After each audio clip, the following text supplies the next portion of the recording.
voice.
Welcome back, Mr. Witness. Mr. Witness, for continuation of your testimony, may I still remind you that you are under oath before I hand you over to Madam Chair. Thank you. Madam Chair, I hand over the witness to you for us to proceed. You are welcome back. Yeah, welcome. Counsel, we may proceed.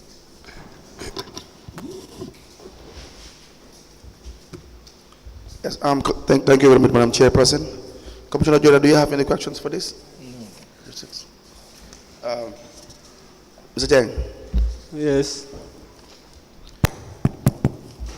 You were trying to explain the second supposed bank slip.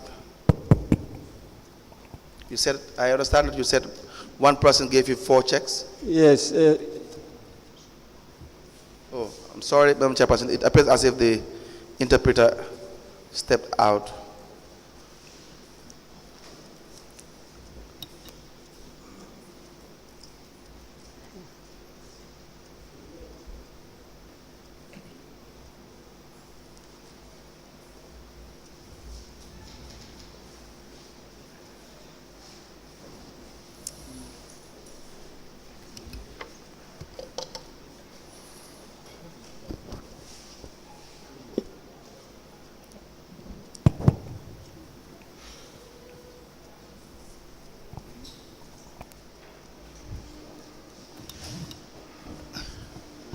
Yes, Mr. Bojang. Can we proceed? Very well, sir. Yes, so you explained that one person paid or gave you 4 checks.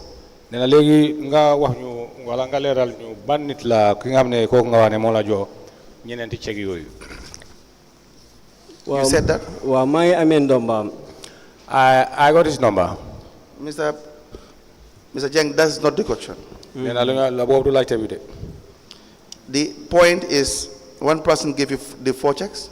Nena fuñu jana leral bëgg nga leral moy ben nit ki mo la jo ñenenti check yoyu. Wow, ben nit ki. Yes, one person. And you also said that when this payment was supposedly made, it could not be traced in the bank account, the trust bank account. Nena te wax nga ne fay bobu wala check yoyu bu mu la ko joxe trust bank mënuñu ko gis wala gisuñu ko. Wow.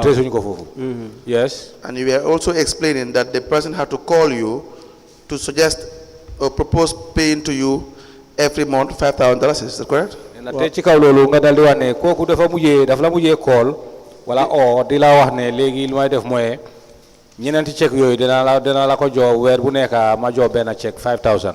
Dede man mako call bima bank bi callé wan ma ne kii xaalis nekku fa Mr. Jeng so den si la call man bi ma ne ko ay yow yaa ngi ma jox foo check yoo xam ne xaalis nekku si banque bi mu ne daf ma wax ne every month si la ma post 5,000. No, it was myself who called the man instead of he calling me. I called him after when the bank called me to inform me that the checks were not paid. That was the time I called him to say, but you promised me to say you will pay the bank and you did not. So which means this current account deposit slip was not honored by the bank, so it's not valid. yeah, bo xam nga time bi So wait for the interpretation, please. nena lolu kon lu mu wone moy value yo check yo yi nga xamne ñeenti check yi yoy bi nga xamne dugal nga ko ci banque yoy am doon njëriñ amut value. waaw lu xew mooy dama post 9,000 bi. Yes, what happened? Okay. What had happened was that I have posted the 9,000. So ma explain al guy ma ne leen dama am check bu ma war a post fii tam. And I explained to them that I have some checks which I need to post herein. So si la ma guy wax ne ma léegi da nga dugg si seen si biir foofu noonu am na si ñoo lay jox check yi. So there they direct me to enter one of the rooms because there are people who used to deal with the checks. So then ma jox ko check bi so after si la ma guy drawal that receipt. There I handed over the checks to them, and after they draw that bank slips to me. So then bima demee after ma enter suma lifin bi total amount bi 29,000 ma dem cancel. Then from there when I went and I entered the amount, that is 29,000. So I went to cancel. Then they audit me, so that's the time I attach this document there together with the 9,000 plus the cashier receipt.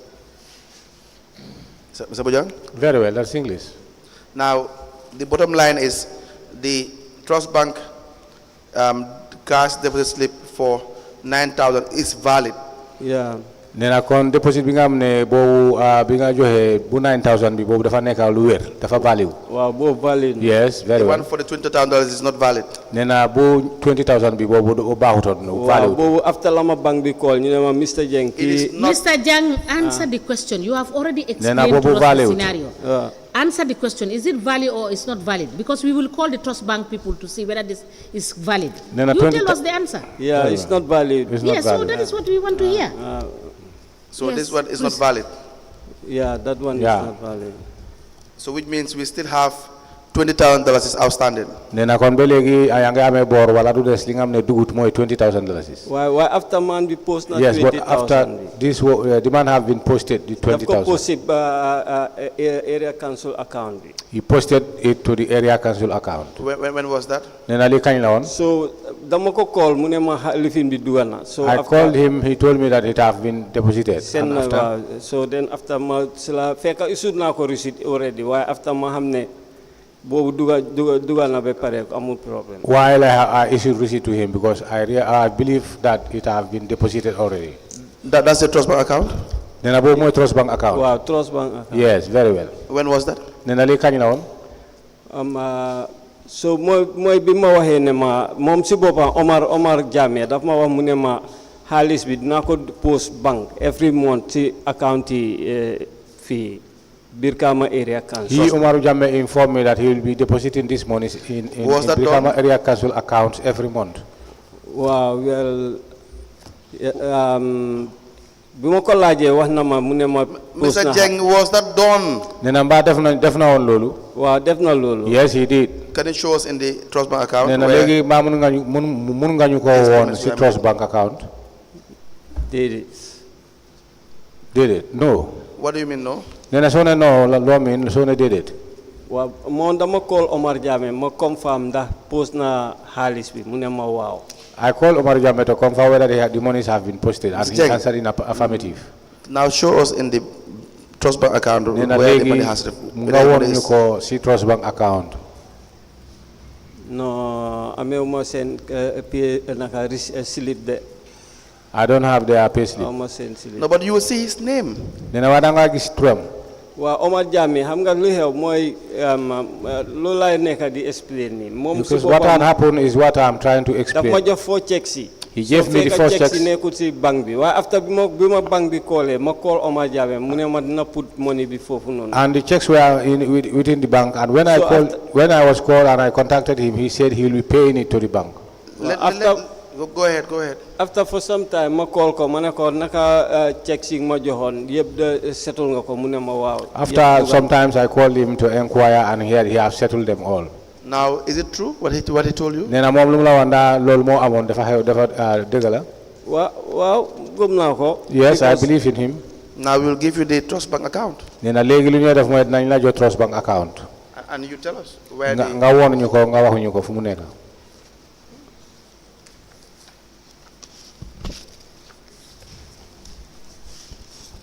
Did you say Omar Jabang? Omar Jammeh, Omar Jammeh. Omar Jame. nee na gis nga Omar Jammeh si trust bank account. Okay. Now, do you have the trust bank with you? Let's start on the 8th. Certainly 8th September. nee na am nga trust bank. We know there is only $9,000. nee na 8th of September ñun ñëpp xam nañ ne wala leer na ne boobu. 2022, yes. $9,000. 2022. 2022 boobu nga dugal. Wow, 9,000 more. Yes, 9,000. Are you on the 8th of September? Have you turned to the page for the 8th of September? nee na gis nga 8th of September. Wow, just now. Yes, I do. So you will see the amount of money that you have deposited, correct? nee na gis nga njëgi xaalis bi nga xam ne boobu nga dugal wala boobu nga deposit. Wow, both is correct. Yes, that's correct. The $9,000 is mooy $9,000 bi. correct? mooy $9,000 bi. Wow, correct now. Yes, that's correct. Now, the 9th of September 2022, is there any deposit from Omar? nee na September Did you say Omar Jabang? Omar Jammeh. Omar Jame. So mom neku ne this date la ko deposit there because man after we mo posted this on the 8th September. Them for some days I don't know weeks dal sila ma bank bi call ni na ma ay Mr. Jeng ma ne wow. So sila ma gay xamal ne ma ki halis neku ci account. Mr. Jeng, tell us which month Omar Jammeh deposited in the trust bank nee na account. lu mu jëna bëgg You fi said nga wax ñu he ban has weer la. deposited the money in the account. wax nga You ne tell moom us teg na fa xaalis in si the trust banque bank account, you have this statement there. trust bank Tell account us yaa ngi am when- statement bi. which nga wax ñu month kañ he deposited. ban weer nga Waaw, deposited. boobu laa Because Juma ko. council is trying to get you to go through serially monthly. moo You ne said council no. lu mu jëna bëgg So mooy you pour tell nga wax us ñu which ban month. weer la. No bobu laajuma ko Omar Jammeh na. You did not ask I him. cannot be And able you did to. not bother to find out. No. No. Did Omar give you a copy of the deposit slip? No, you don't give me. Council, you can proceed.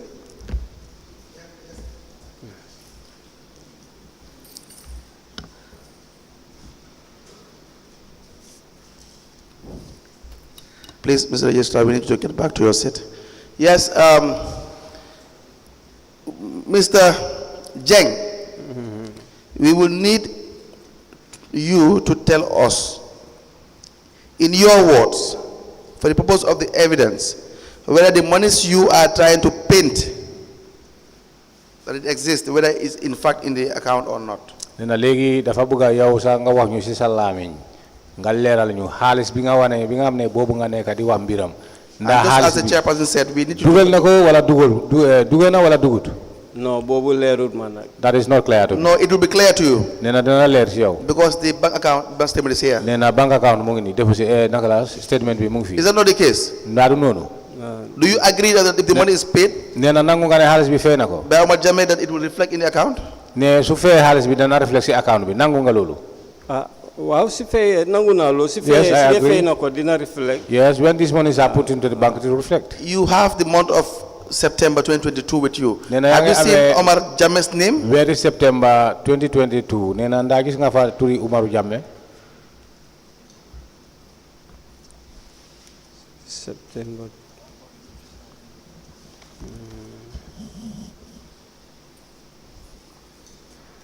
September 2022. Yes, have you seen his name? No. Ndaa gis nga turam foofu. On the 8th September. What? Which date? Any date in September, have you seen Omar Jammeh's name? nee na September very September si boppam ndaa am nga fi nga xam ne gis nga fa turam. Waaw xaaral ma see. Let me see. Malick.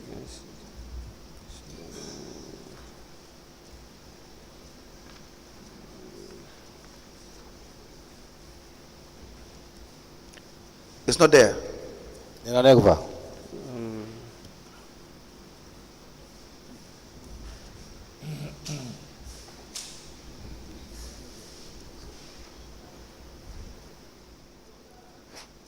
Have you seen his name? No, I don't see. No, I don't see. Go to the month of October. nee na demal si October.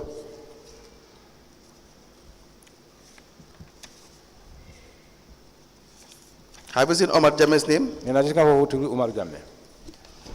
for the month of October? Very October.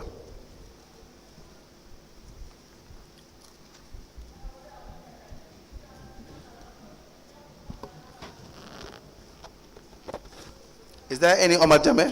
Nena gis nga fa turu Umar Jammeh. déedéet gisanguma ko de. No, I don't see it It yet. is not there. Nena fi nekku fa. Please, let's go to November. Ma ne demal November.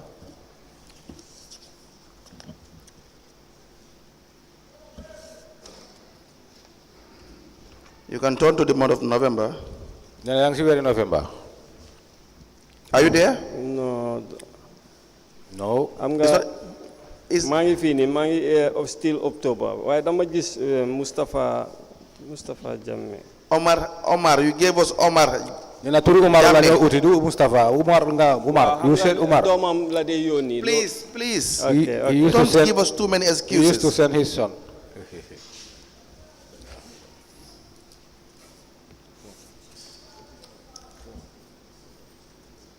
Have you seen any Omar there? Nena gis nga turu Umar. no gisuma Omar. No, I don't see the name So Umar. please go to the month of Mu November. ne demal November. November.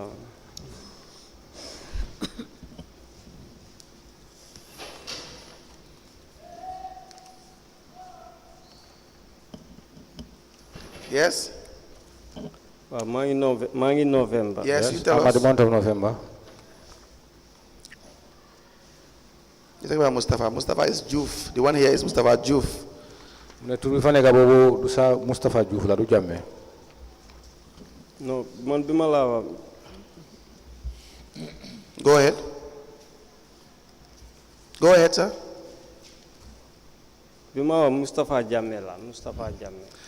Now show us for the month of November. What I'm Have you seen telling any is Omar? Mustafa Jammeh. no boobu maa ngi ko gis in October right now maa ngi si month of I saw that in October. Now, right now, I am in the month of Which date in September. October? November. November. November or October?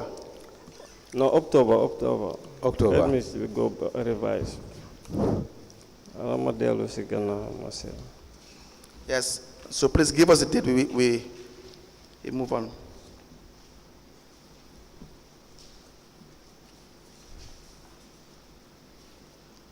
Mustapha Jammeh. That is $4,000. Mustafa Jammeh. Wow, both Nena lolo $4,000 la. And that's not even Omar No, Jammeh. Nena te koku nekut Umar Jammeh. No, dama fo won domam la because domam la yoni won bi No, mo he sent his son. You thought it was his son. Wow. Mr. Jeng, the No, bottom sir. line is this money does not reflect in the account. Is that Nena correct? pour mbir mi pour ñu wéral ko ne xaalis bi Do you agree with that? Wow, gom na la. Yes, I believe. And so you can't account for this $20,000. Nena kon $20,000 boobu doo mën a wax fan la dugga. Correct? Wow, okay. No, not okay. You have to either agree or Nena disagree. du okay de da nga nangu wala nga bañ a nangu. Wow, nangu na. Yes, I The agree. other issue Mu ne beneen issue bi mooy is you said Omar Jammeh gave you 4 checks. nena wax nga ne Omar Jammeh lu mu la jox ay chèque la waaye ñeneenti chèque la woon. Now go back to your cash book and tell us your details, the recordings you have in your cash book. Nena demal sa cash bi nga wax ñu details bi For ak the amount of recordings $22,000. yi nga xam ne def nga fa si xaalis bi nga xam ne mooy $20,000. $29,000, sorry. $29,000. For the 8th of September 2022. 8th of September 2022.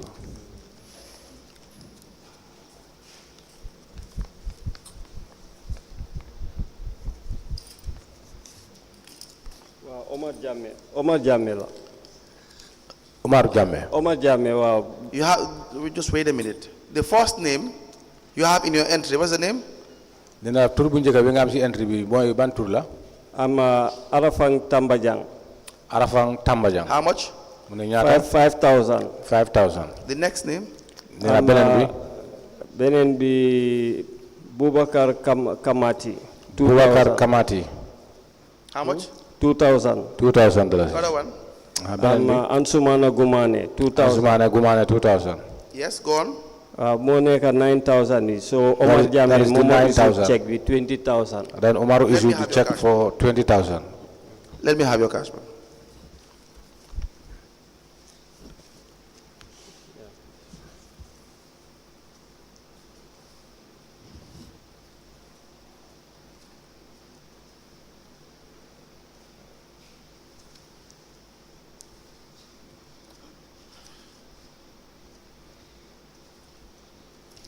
Jeng, I ask you to turn to the 8th of September 2022. You are referring me to the 28th of July. Nena mom Why- la wan why are you June doing 8 pour nga set fofu way ofin ko yobu moy July. Why are you doing that? Nena lo ya nga def lolu. Okay, observe mo ko. Okay, I don't observe that. Yeah, so we'll do it again. Nena kon nañ ko defaat. The recordings for the 8th of July, of Nena September 8 of 2022. July li nga xamne lolu nga bindo recordings yoy no. 8th of September 2022. 8 of September 2022. You know this is the subject matter. 8 of Nena am nga li mom nekk na subject matter. September. As in lii lañ nekk di wax. The Bojang, Very well. lii lañ nekk di wax. Very well. Are you there? Nena gis nga ko? No, gisaguma ko de. No, I don't see it yet. Have you seen the $29,000 is for the 8th of September 2022? Nena gis nga 29,000. 8 of September Just 2022. 9,000 bi. Yes, I saw No, the no, have you 9,000. seen the recordings, the details in your cash book, which you have a receipt for the amount $29,000 is? Nena gis nga record yi si nga xam ne yooyu nga defoon yi nga xam ne yooyu yaa ko bindoon yi nga xam ne wone na ne léegi xaalis bi bu jot bi nga amee mooy $29,000. Waaw, gis naa ko. Yes, I saw What it. is the first name? Nena tur bu You have? jëkk bi ñaata la turam bi kan la? First name bi Arafang Tambajang. Arafang Tambajang, that's the first name. How much? Mu ne ñaata la woon? 5,000. 5,000.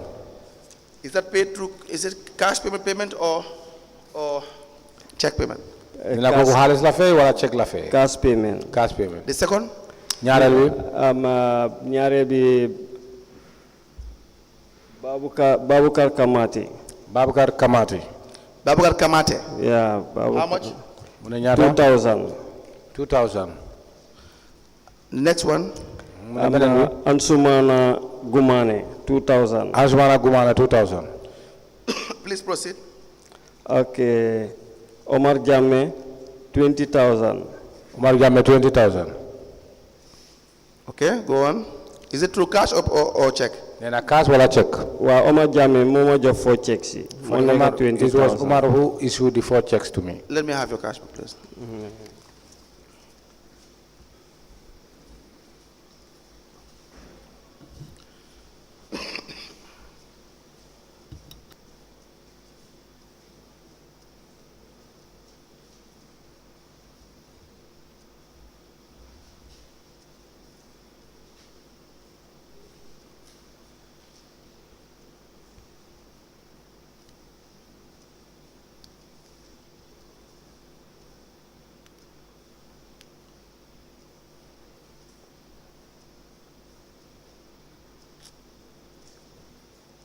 So where is it written here that it is a check payment?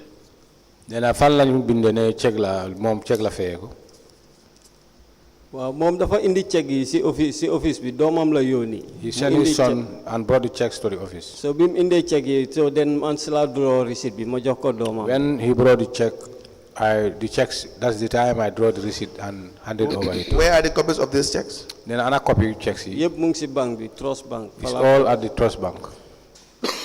So you asked to produce copies of these checks, Then these kon 4 checks. légui dañ la wa luñ la laajte pour nga def moy pour nga produce 4 checks yooyu noonu. Copies yi. Okay, bana. Do you understand? Yes, fine. By tomorrow. Then I elect. Okay, bana. Okay.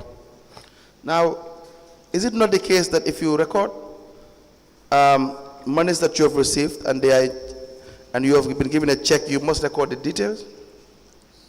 Namba negut ne recordings wala check so ko xamne wala ju fay la dang ko de record si sa details yi. Dede duma ko de record suma details. No, I don't record those in my details. Should have it recorded in that form. The Then details why- of the check must be stated. Then kon lolu lu war la pour nga record nga gis ne check bi nga xamne bi ñu la jox detail am bi dang ko wara record. Okay, man dama record money halis bi, amount of halis bi. No, I only recorded the amount of monies. So how would anyone know whether there's a check payment or not? Then kon naka la keneen di xamé ne lolu fay la bi nga xamne check payment la wala not. Wow, suñ bi gars yi demee si banque bi dinañ xam ne check payment la bi cancel. Yes. Because When seen they- account lañ ko post. When council go to the banks, they will know that it's a check payment. Then why is Because that money it has been still not posted. paid then? Mënuma understand. Then why is this money still not paid?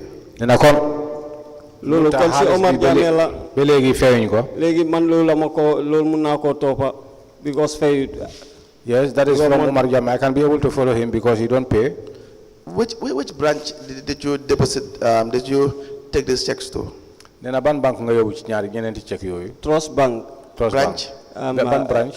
Suñ Olyndum. Olyndum. Olyndum. Do you recall when you took this check? Or is it the same date? On the 8th of September 2022? Yes, on the 8th, yeah. That's correct. Now, we will move on. You have, unless there are other issues regarding the checks, you have the 10th of November 2022. Yes. Thank you, Mr. Lead Counsel. I just wanted to ask the witness. You said you lodged these checks at the Old Yundum branch Yes. of Trust Bank. Yes. And where did you receive these checks?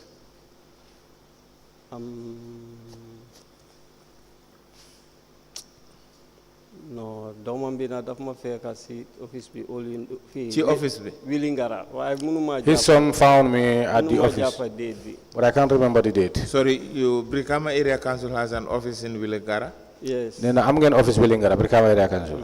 and that's where you were stationed. Nena foofu lañ la teg yow. Yes. Yes.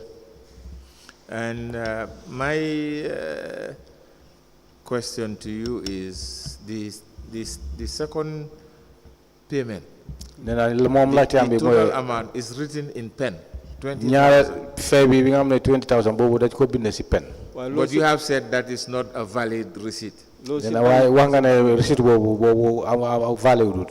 But you have just said that receipt is not valid because it's not in the statement. Nena bari yow sa bopp comme yow sa bopp wax nga ne receipt boobu baaxatut parce que nekku si statement bi. ñoo ma issue this receipt. Yeah, Bank- brought bank the bi receipt si to me. boppam. Bi ma dugal joxe gars yi check yi 4 checks yi. When I gave them the 4 checks, Mr. What's his called? Jeng. Mr. Jeng, Yeah. once you gave checks to be posted in your account, nena soo joxee check pour ñu post ko si sa account and those checks are not good, te check yooyu baaxuñ. they will give you those checks with an advice to say these checks have been returned unpaid. Nena danañ la jox danañ They la will not delloo just call you and hand over your checks. nena check yooyu dinañ la oo te dinañ la ko delloo te lu ñu bind mooy check yooyu baaxut. Did they do that for you? Nena ndaa yow tamit nii lañ ko defee si yow wala def nañ ko si yow.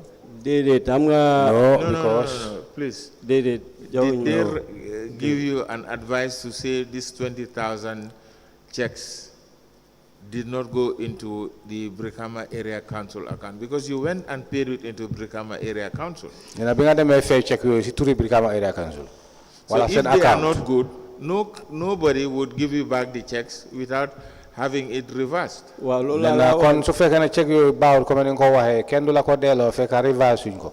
waaw loolu laa la explain na bank bi That is after what for I'm some days explaining. si la ma bank bi call Trust Bank fii Some week nii. later I was called by the No, bank. they would not call you. They Nena will duñ la send oo. you your advice to say these 4 checks totaling 20,000 is not good because the guy who issued the check did not have the money in the account.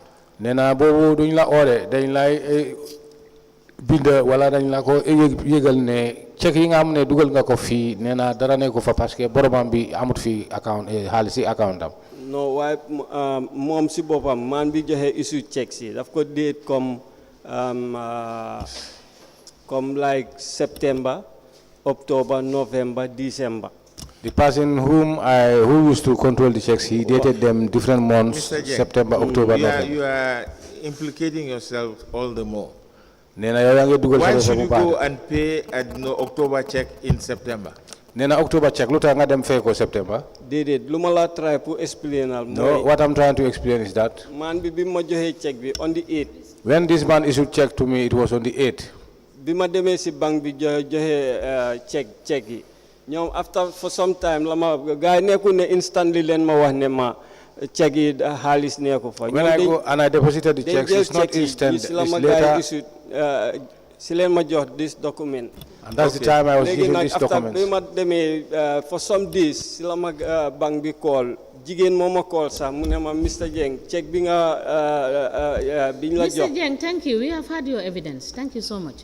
Counsel, can you please proceed? Anyways, we have the 10th of November 2022, Mr. Jeng. Nena November 2022. But please, before we proceed, don't forget to go to the bank and request for this form checks. Even though we know you have said that the deposit slip is invalid. But what you are doing in effect is shifting blame. You are saying you were given checks that were not valid. So we need copies of those 4 checks. Do you understand? Okay. Very well. Now, the 10th of November 2022, November 2022, there were 2 transactions. You have one $4,000 and another $4,000, I believe. Do you see that receipt? 10th November 2022. November 10, 2022.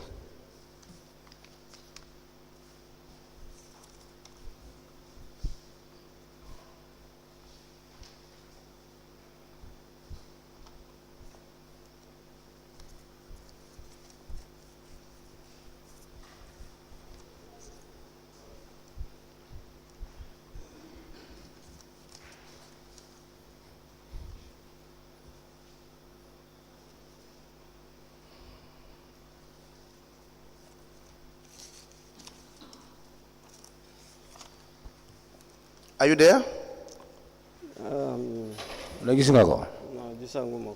don't see it yet. Your transactions on the 10th of November 2022, sir. The transaction November 2022. November 2022. Yes. This is 2023.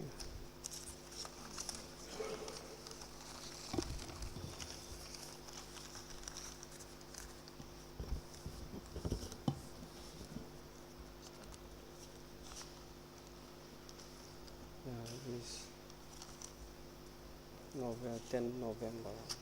You have seen it, Yeah. sir? Wow, just now. Yes, I do. Do you have two receipts for that date?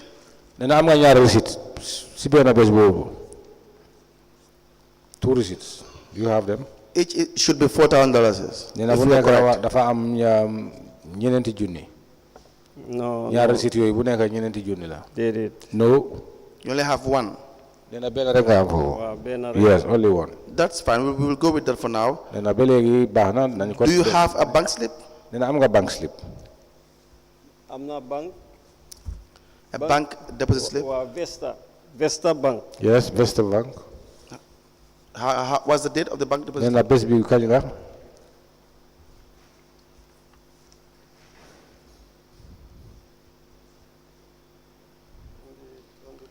Can I please have your cash book, please? It's probably quicker.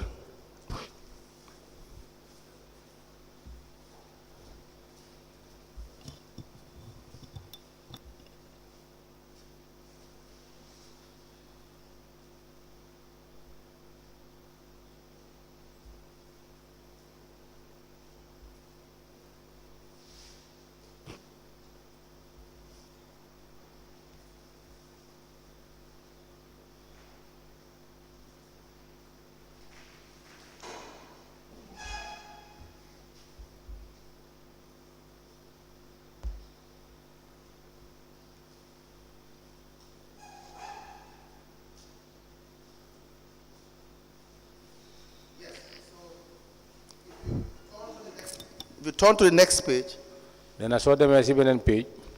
you will see another receipt for $4,000 And then I gis benen receipt $4,000. with a Vista Bank, supposedly, it appears as if it's a deposit slip. Let me say that. Nena te lu fa nekk dafa melni Vista Bank sen deposit slip. So let us start with that. Nena kon nañ door ci bobu.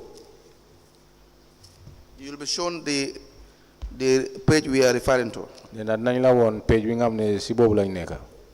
And you can advise us as to whether it is accurate or not. Nena ci kaw lolu nga xelal ñu dal lu war la wala det.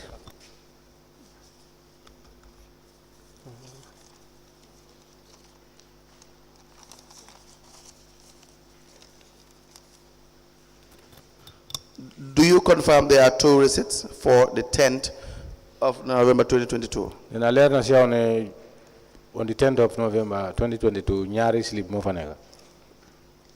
Wow, ñaari receipt mo fa ñaari slip mo fa nekk. Yes, 2 slips. And the GTR receipts for both says $4,000 each. Wow, Nena te $4,000. GTR lu mo wax moy slip bu nekk $4,000 mo fa nekk. But you also have what appears to be a Vista Bank deposit slip. Nena way amna lo xamne tamit dafa nuro wala dafa na wara nekk lo xamne Vista Bank deposit slip. But again, the writings have they faded away. It's not legible. You can't read it. Nena way binde fa nekk leerut kenn du ko mëna jàng wala do ko mëna jàng. Is that correct? Wow, correct. no. That's correct. Now, but the suggestion is the money is paid to the Vista Bank account. Nena way suggestion bi wala xalaat bi moy xaalis bi nga xamne fay nañ ko ci account. Correct, sir? Wow, correct. No. Yes, correct. Which Vista Bank account do you? What's that account number? Nena Vista Bank lan moy account number bi? Vista Bank.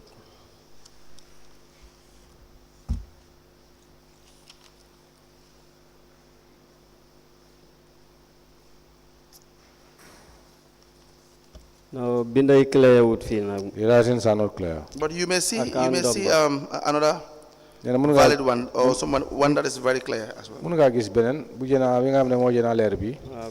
Yep, the same la, ben definite. They are all the same. Ben clear would. No, Now the area council are not clear. has only one account, Vista Bank account, and we will give you that. Ben account rek lañ am. The register will Nena way nañ la ko jox. give you the Vista Bank Nañ la jox Vista Bank account number for the area council. account number ci area council.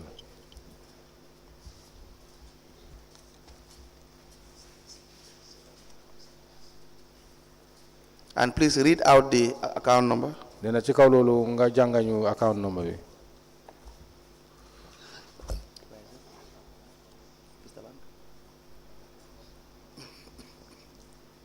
Can you please read out the account number? Nena pour nga jàngal ci kaw account number nga bu nekk fofu account number Vista Bank. Wow, loolu la nekk di seet ni. That's what I'm looking for.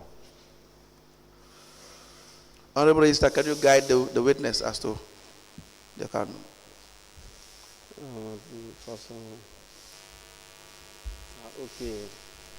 Okay, 003 Yes, 101 go ahead. 4033 Proceed. 20 Move on. 10. That's all. I'm column. I'm 4033. Yes. 20. Yes. Okay, stroke 01. Very well. Another column. Now, let's turn to the 10th of November 2022. Nena legi nañ dem ci 10th of November 2022.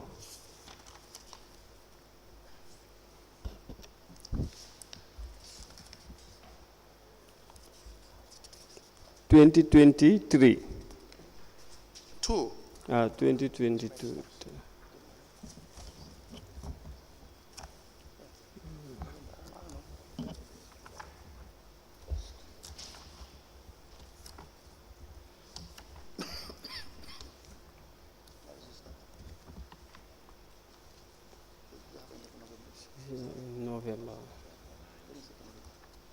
November 10,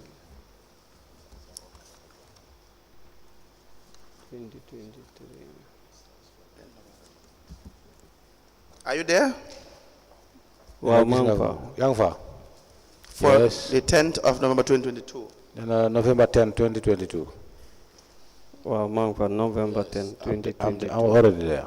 Have you made any deposit? Then I'm back here a deposit.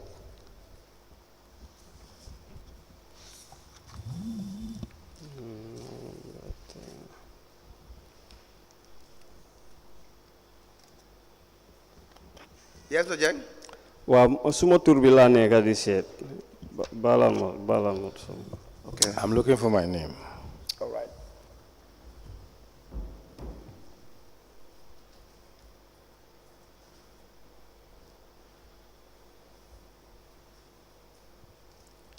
Mr. Jen, you are asked to look at Wow, the date, wow, 10th of November. It's one single date. It's not Wow, you just turning the page around. now, suma tur bi la don said. No, 10th, just go straight to 10th November. If your name is not there, you tell us your name is not there. No, my name is here. I see, I saw it. We are asking you a specific question. 10th November, is your name against 10th November? Wow. As deposit? Wow, Mungfa. Yes. How much? It's there. Munyata?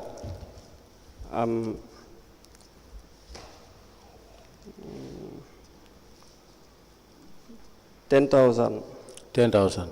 Let me see. Sorry, 2,000 I said. 2,000. Let me see, please. Deposit by Malick Jeng. Can I please confirm? The $2,000 is? Then anda mom siapa tak mun nak sebelum confirm ni 2,000. Manuma jahal. Okay. Please come again. Yeah, it's Malick Jeng, 2,000. Let me see. You have only seen $2,000 is? $2,000 is correct.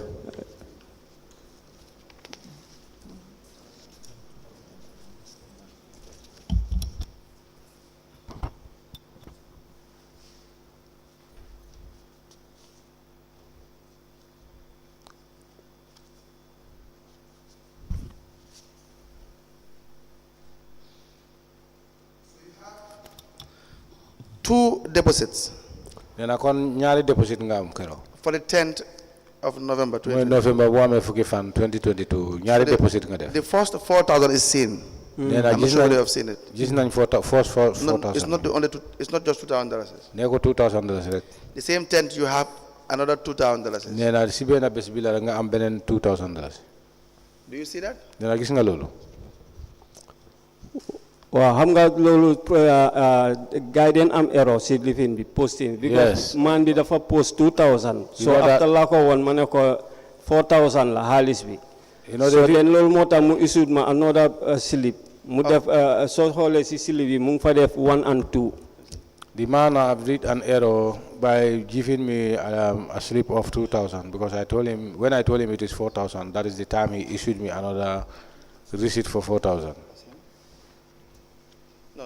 What I mean is that your first is $4,000 Yeah. Nena mom lu min moy sa deposit slip bu njëkk bi $4,000 mo fa nekk. and the second is $2,000. Nena ñaaral bi mo amé $2,000. I've seen a third one, Nena te so gisee ñettal bi tamit $3,200 $3,200 for the tent.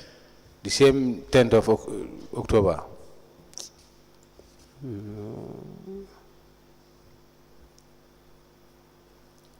The same date. Yes. It appears as if you have more than what you've collected. So bena bit 2,000 nga It appears as if you are happy that you have more.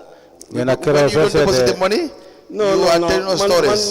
man Vesta Bank suma duggé ni fofu duma dé dem ñëwaat dama ko dé post once. Yeah, Mr. Bank, almost when I go there, I never go and come.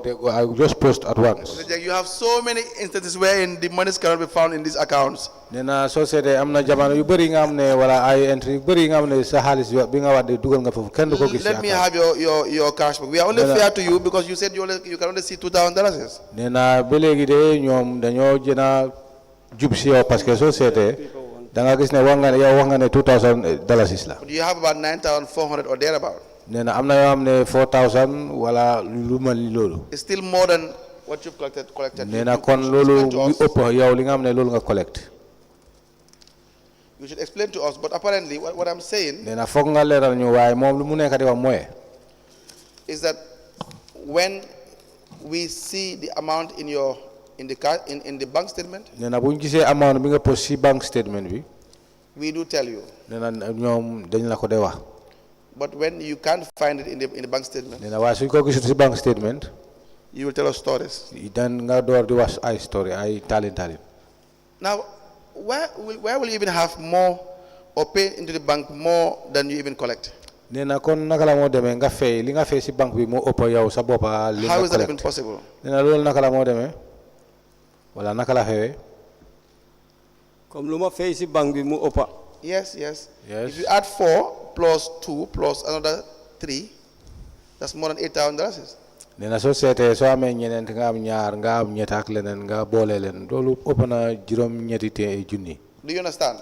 nee na understand nga loolu waaw understand yes I do So now tell us, please. nee na kon leeral ñu wax ñu kon dafa nekk overdraft then I know it is an overdraft Overdraft. waaw maybe loolu laa ko mun a lii yeah that's the only thing I loolu laa ko can mun a waxee say so Jeng, I am confused. I don't know what you mean by overdraft. nee na moom daal da nga ko réeral Comme parce xaalis que bi lu ma xamul lan ay post moo overdraft Yes. because as I said the monies I posted is higher than what I In earn most cases, what we have shown you is monies that you will collect, but then either you will deposit half or not the full amount at all. But for this Then, one, it is more than what you have collected.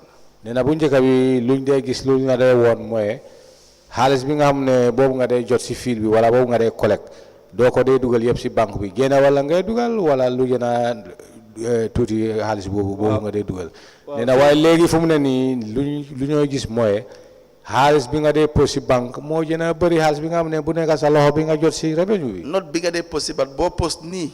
boo post very well sorry so boobu bi nga xam ne boo nekk si book bi nga post moo bëri boo xam ne moo boobu nga collection bi nga def waaw dafa xëy na tam ma dugal xaalis boobu noonu pour mun a cover suma shortage yi tam foofu yeah it may be possible that I put my monies there to cover the shortages But you're not even supposed to have shortage in the first place. nee na yow warloo am shortages sax si bu njëkk bi sax You warloo don't am have shortages. waaw loolu dëgg warloo am shortage You collect revenue, you Yeah, put it na into the jot bank. nga There is no xaalis. room for shortages. nee na foofu moom kenn du mun a wax ne dafa manqué wala nii la demee dëgg la Now, we will just briefly visit the lodgement logs.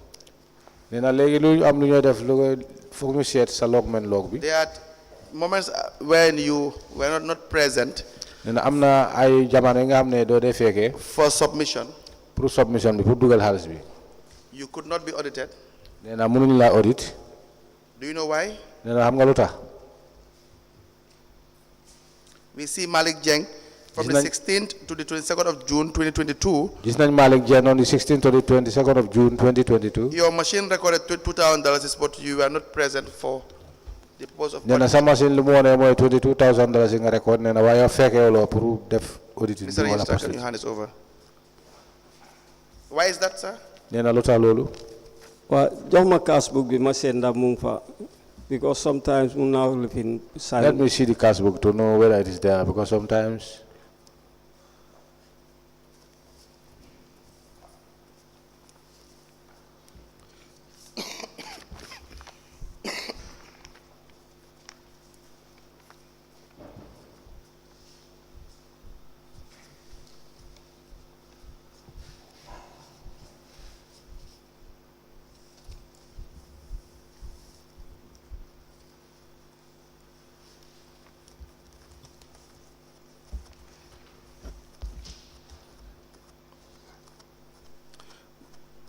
Mr. Jeng, waaw you have seen it?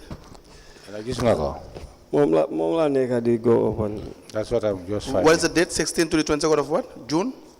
Is it June 2022? waaw on the 16th to on the 22nd Of June June 2022, yes. From the 16th to the 22nd of June.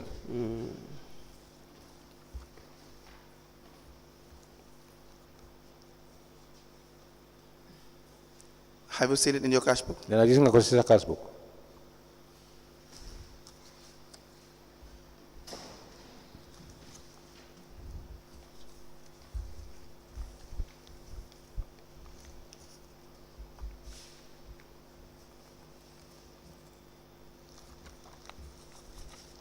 So we will give you time dinañ la jox waxtu. You will come back on Thursday. nee na da ngaa ñëwaat fii alxamis. We will write to you. nee na dinañ la bindal.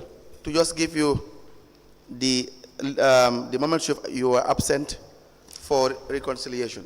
nee na jamono yi nga xam ne doo dee fekkee dinañ la bindal pour nga seet naka nga koy réconcilier. You will see that from the 18th to the 24th of August as well, 2022. nee na 18th to the 22nd of August 2022. There was a $4,000 amount that.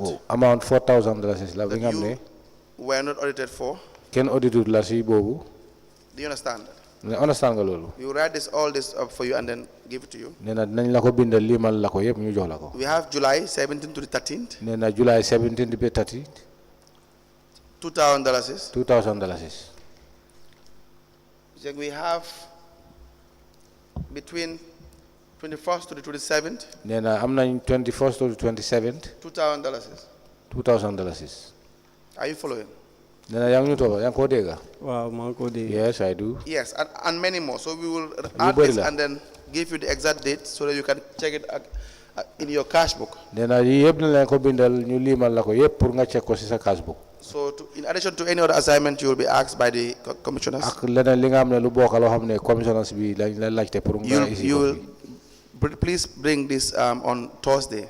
nee na lii yëpp alxamis nga ko war a isi. Together with the 4 bounced checks that you have. ak check yoo xam ne yu baaxul yu bon yooyu noonu yi nga xam ne The ones that were rejected. ñeneenti check yi.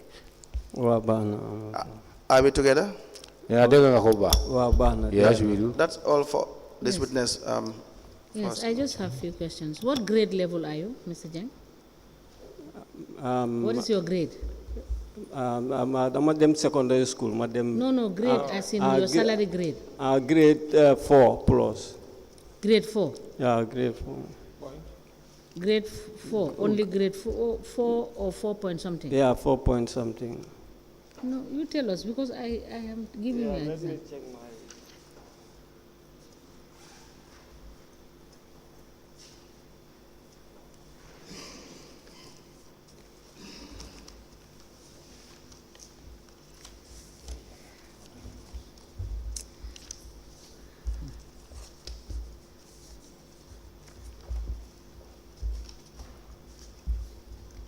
Yeah, grade 4.1.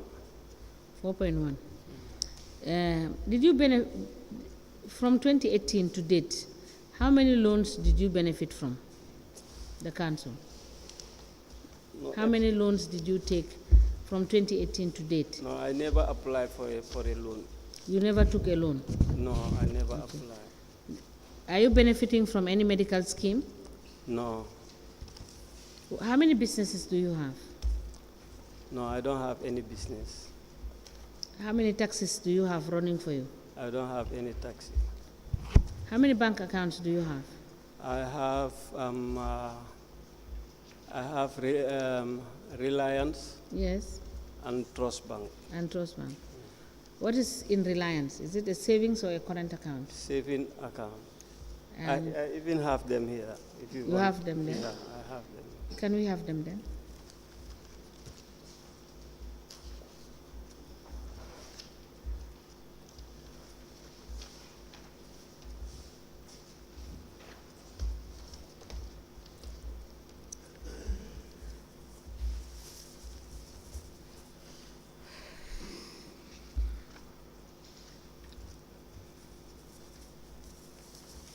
Are there statements from 2018 to date? What you have, are there statements from 2018 to date? Yes. There are your statements from 2018 to date. No. Okay, write it down. You bring us comprehensive. We will want to take the comprehensive statement, not the bank book.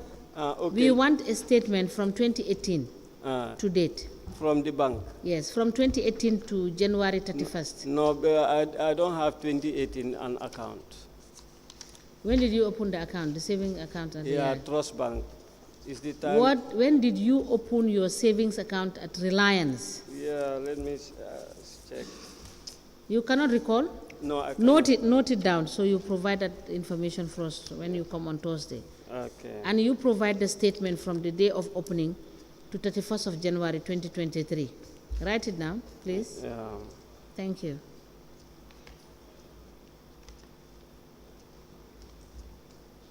And that applies to Reliance and Trust Bank.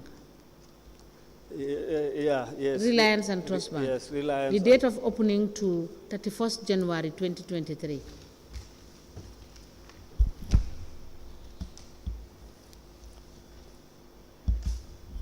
Now, Mr. Jeng, you will come back on Thursday, and you are hereby discharged for the moment. Okay. Thursday, Council, did you say tomorrow or next week Thursday? You want to see him? Because he needs to do some reconciliation on that. Yes, that, so probably next week. And he seems to be struggling with the cash book. Yes. So, and all of those dates and the DTRs. So you will be back here on Thursday next week. Next Thursday. Next Thursday. Inshallah. All right? Okay, inshallah. Please bring in the next witness.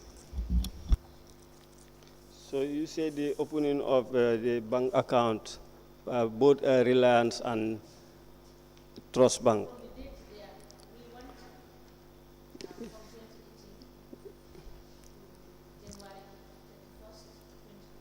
Yeah, but in 2018 I did not. The date, yeah, okay. Okay.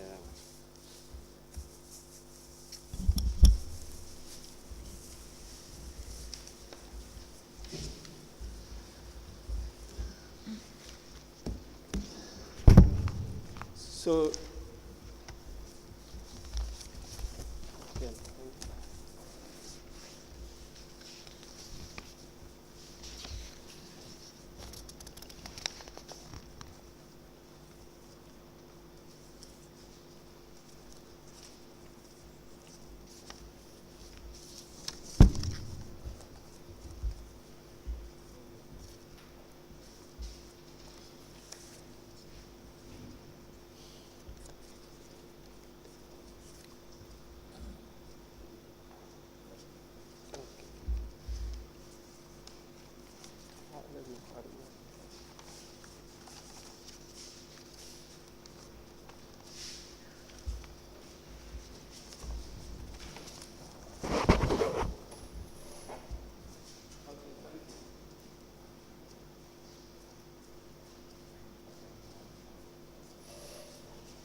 Inquiry into local government councils and related matters. May I remind you that you are still on the oath before I hand you over to Madam Chair for us to proceed.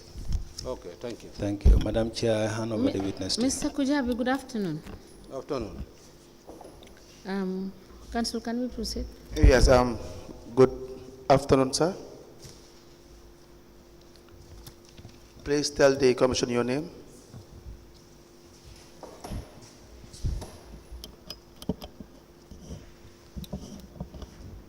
My name is Nuha Kujabi.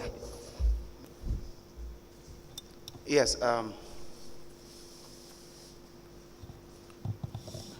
we will ask that you be given your cash book. Yeah.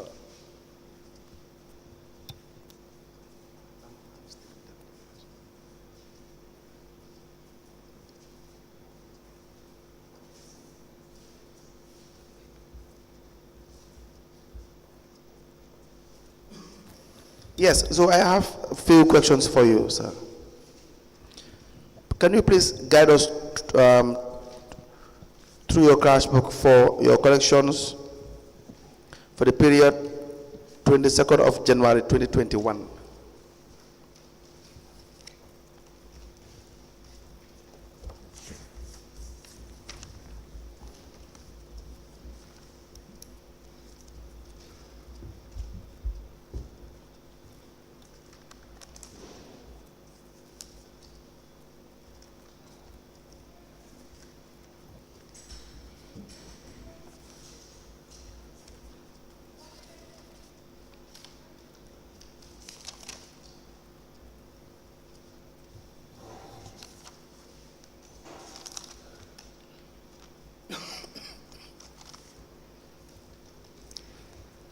Are you there? No, wait.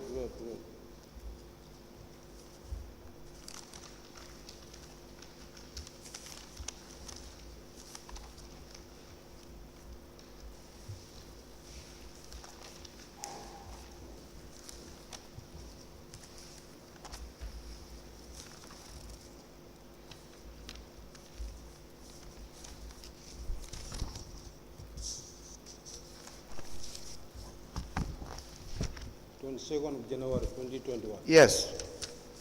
Do you have a GTR receipt for that? What's the GTR number? No, I'm asking you whether you have your cash book with you. I'm asking whether you have a GTR receipt. I for don't that. see it, that's why. You don't see your transactions for the 22nd of January?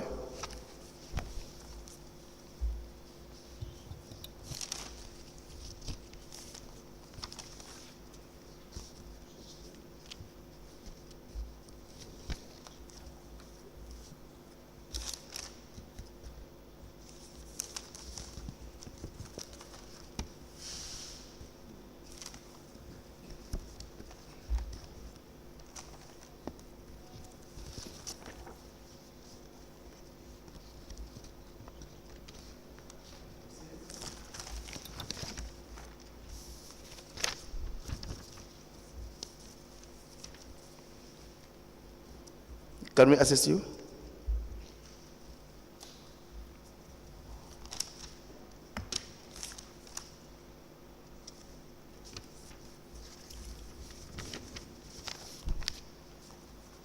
I see on the 14th, Okay. for the 25th, Yes. on the How about 22nd of January, 2021? 20, no, I don't see 22nd January. Let me see.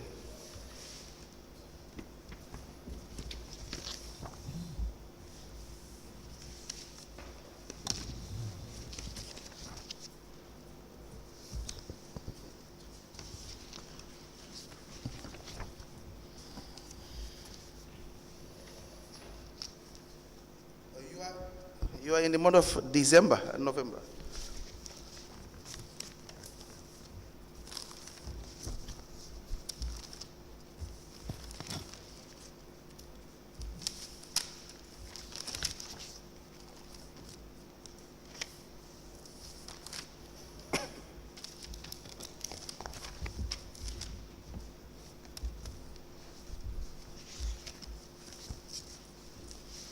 Mr. Kujabi, it appears as if I know your cash book more than you as well.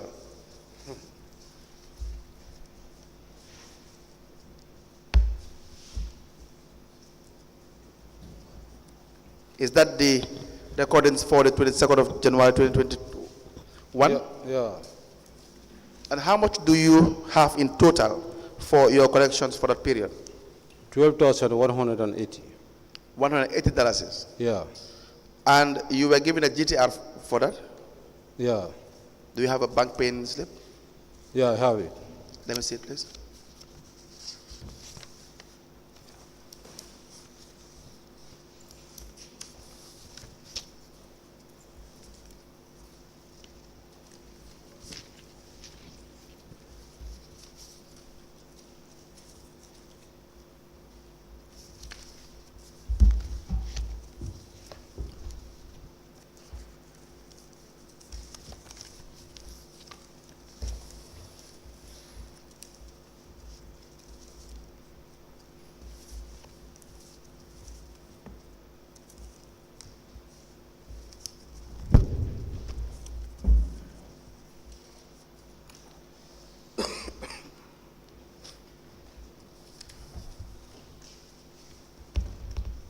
Oh, that's FI Bank.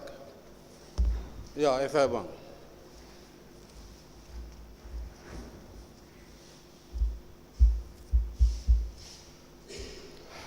Can we please confirm in the FI Bank account?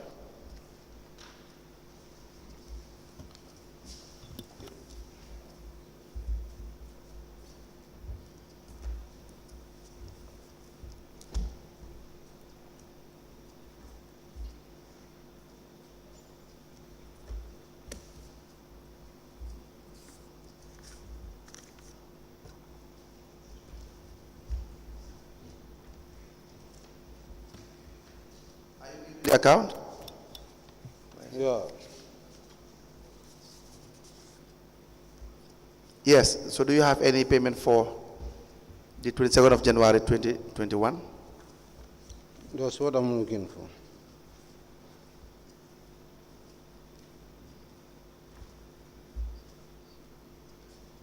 Where is it? How much?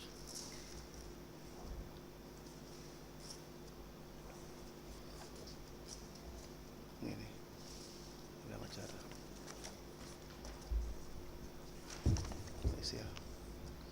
No, but you have to be very smart about it. Yes, Mr. Kujabi, Yes. we have seen your name here, but it's Nuha, the spelling is wrong. So yes, the amount is in the visitor account. Now we'll move to the next one. You have the 25th of March 2021.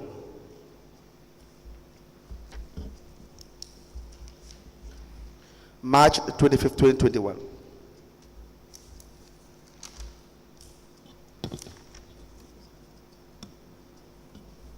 Yeah. Yes. 25th of March 2021. Yes, please increase your voice. Okay. March 25th, 2021.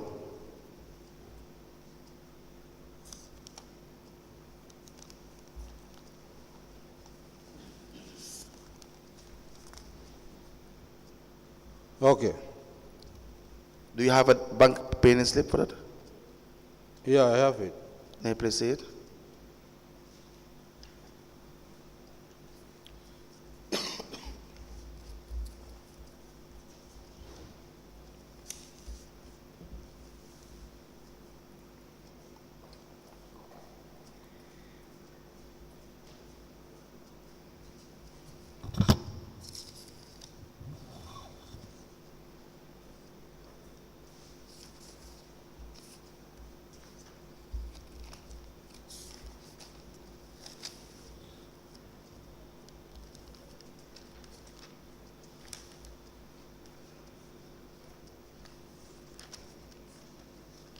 Mr. Kujabi, what is the total of your collection?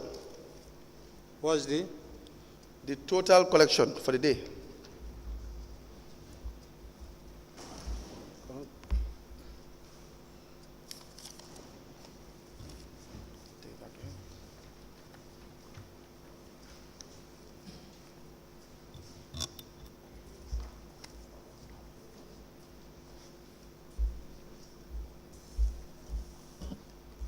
Yeah. 14,500. How much? 14,500. How would we know? How do we know that is your collection for the day? There is no total that you have in your cash book. I don't know whether you understand what I am saying. Okay, okay. You made so many collections for a very long period of time, but you will go to the bank and pay, but we wouldn't know what the period of the collection you are depositing to the bank. Do you understand? Yeah. So how can you explain that? Okay. Now let me just have your cash book so that I can show the commissioner so they can follow what we are discussing. Then probably you can have an explanation as to why that is happening.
So, Mr. Kujabi, whilst the examining what we are trying to discuss, probably we can discuss it so that they can understand better. Why do you have recordings in your cash book for a very long period of time, but you don't add up your recordings for a week so that you know how much you have collected in the week or in a day, so that we know exactly whether the amount of money you are paying into the bank in a given time is really the true reflection of the amount you have collected in a certain period. Okay. New water coming for the thing. Water machine use for all. What are you speaking? Are you speaking Mandinka or are you speaking English language? I speak Mandinka. You want to change to Mandinka? Yeah. Why is that? I mean, it's your right, but I want to know why. No, I told that before today. Oh, okay. All right. Mr. Bojang, please interpret. Yes, go on, sir. Okay. New water machine sort of follow kele. Yes. This was the time when we were issued newly with machines. No, you were issued the machine in 2020. Means 2020 le machine detail. No, 2021 machine didn't told. I received these machines on the year 2021. 2021. For you. Then ako ite. Ante. Yes, me. Okay, go ahead. Okay. Momo yalon ko be raise and tax machine di bela 2021. Whoever is in rate and tax, the machine was issued to you in 2021. All right, proceed. Okay, kabire machine dinna. When I was issued with one, So ndala miro do kabire machine sota a beka record officer of journal. this was my thinking that when we were issued with these machines, all is recorded at the office therein. So wala da nindara submission ola. This is why, or this was why, when I go for submission, Machine on dashboard o min dinna. the dashboard or the amount that I got from the dashboard, So ngolo submit that is what I used to submit. ngana nga samana auditoria. I then bring it to before the auditors. So mbiye for what dantang Then that is how I was doing until later. auditor do nata nyinenka. There was an auditor who asked me Akonyo bayete kaymin keten ibe la total o keje. that what you are doing, that you don't put the total therein. Nka ntanga mara ne collection o ka kata directly wala tambuka total o. I told him that I thought whenever you do collections, it all appears therein. So another nabuko mutambulo. He then took my book from me. Atata audit. He went and audited. Wole wo sabu. That is how it happens. Yes, any question regarding this issue, or I proceed with the witness? Mr. Sorry. Kujabi, please proceed. Mr. Kujabi, I just want to understand the process. Ako abela fremen na wala along ko alka cool sama nyame. You have the dashboard gives you your global amount. Nena dashboard, ako dashboard wala ka global amount o wala e men soto nanga mo wala ka adila. Ha jama ne collection o ke. Yes, sometimes or many of the times when you did collections. Now, okay, my where I'm getting confused. Nena ate nku ako sa damen to ate jaka seta damen wolem ko.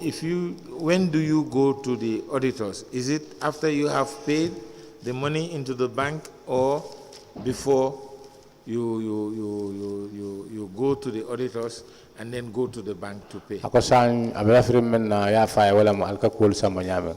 Foi kata bank le bank ni bota je bank ko laita auditor solia foi kata auditor lia ko laita bank. Ne collection o kata bank le ne bodi je ta auditoria. From your collection you go to the bank, then after you go to the auditors. Now, but from his testimony, Ako baitla itandro is from the dashboard, whatever they have recorded, ako wala goes to the internal auditor. dashboard itata je ife ngofe ben taraji ay men safe ikawleta inakata auditor ya ko yole fo jam. No, maybe I'm faham bag wala ntela mafoko. No, maybe you don't understand me or that's the slip of my tongue. Now, if you had gone to the auditors, Ni tata auditoria you would have been marked in your cash book ako je iba the date itan that you visited the auditors, iba makla la bukoto lungo men tata auditor ya and then they would have sent you to the chief cashier. anu je ni bota je ba la fleta chief You would cashier have been given the bank slip. wala ye bank slip odila. Bank silvo bijele. Yes, there is a bank slip. Ni aje auditor le amakle man pene wulonje wala It was auditor marked by the auditor, that is the red pen. Koma duration o jang fatale manta fengo total o ke daminto. Because the duration was a long duration where I don't put the total. Wala na bare auditu la be auditle That is why, but it was all audited and I went and deposited to the bank, from the bank. So you must have one receipt for the duration that you did not go to the bank. Ako amunda ko sa receipt kilin soto wato mi ko manta bank. Dana kada ya because whole kilo no kabiring auditor e wo fonye after natata nka weekly submission okay. Yes, that was when I was informed by the auditor, then I do weekly submission. Okay. Now, Registrar, can you please give me the cash book?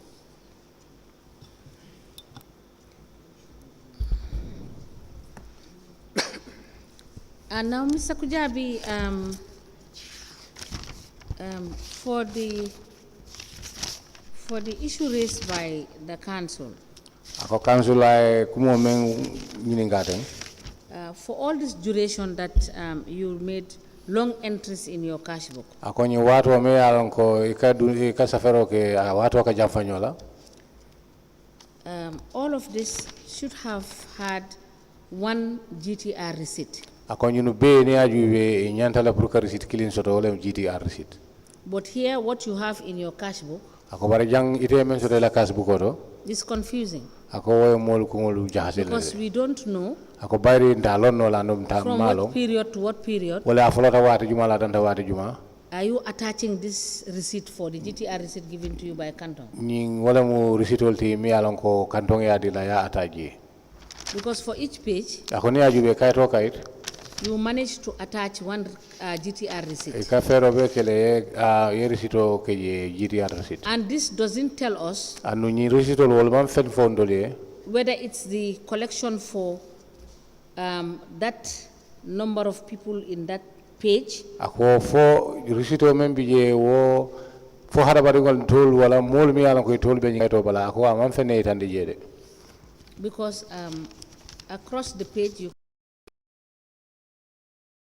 attach what the GTR receipt is stating. Ako ne ajube kayto bala ne a hayma men ka taraji ako woni nangamo men ka tara GTR recito ako ka ke kilingo defo ka jamfanyo la bake.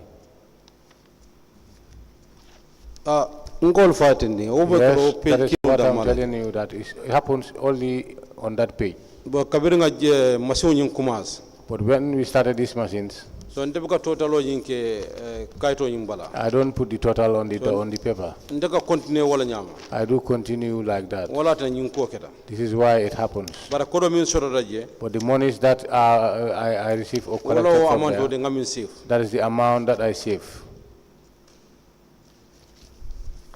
Council, you may proceed. Let me just ask you one question, but apparently before that, Madam Chair, we will apply that the witness, the IT manager. Do you have, is the IT manager correct? Ako IT manager. Who's your IT manager? Ako jumala IT manager. IT man signed in Sedilam Right now is Sedi. What is the full name? Do you know? Bakar Sedi Bakar Sedi. Yes, that he produced the the POS machines recordings Ako for abela free men na wala be ya witness, marla isadio Nuha, ate Kujabi. Bakare. I type print out all bondi mi alon ko ela masingo I mem print out ite do Kujabi PDP. from the period he started using the POS machines wala wato men na ya dati ka masingo lutamandi to the last day up to 4 alungul labango into evidence as an exhibit. yo sabana janka okay itandre ngoti ya moy pour nga machine start wato minna pour print out a bondi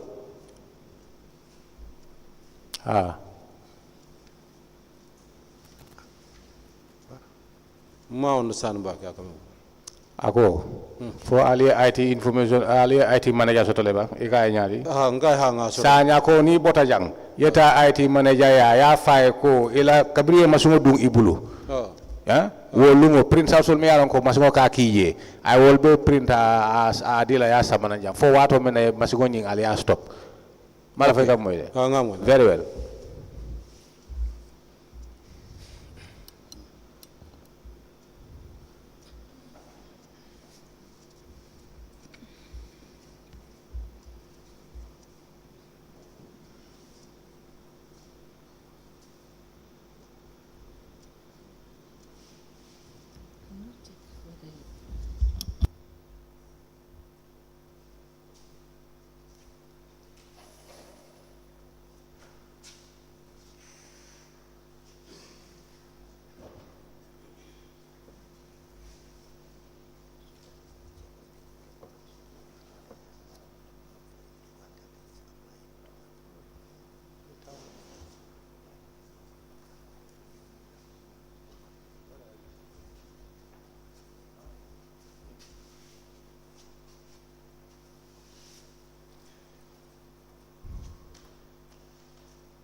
we made an application That that the IT manager for Brikama Area Council be ordered to produce the recordings of the POS machine that is given to Nuha Kujabi from the date that it was handed to him to the last day that he used the machine. Okay. So Kujabi, okay, what? Very well. You are not the Yes. chairperson, yes. We applied that the chairperson made that order today. you did not earlier make the order. I told you we are giving it to them. You make the order and you be clear about it. So I made the order twice. I made the application.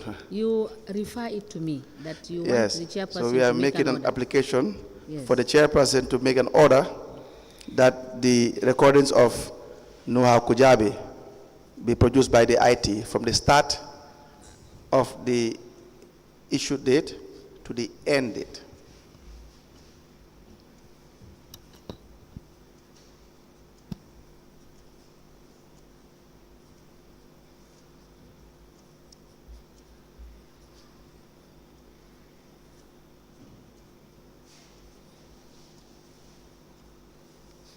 Who is the IT officer? What is the name of the IT officer? Ako ala IT officer to nila. Do you recall the IT officer's name? Bakar Seri. Olom Bakari. boss, but Badula Morta IT la. Bakaru Siri is the boss, but Badu is the one who is responsible. Badu, what is this full Badu name? Jeng. Badu Badu Jeng. Jeng. Yeah.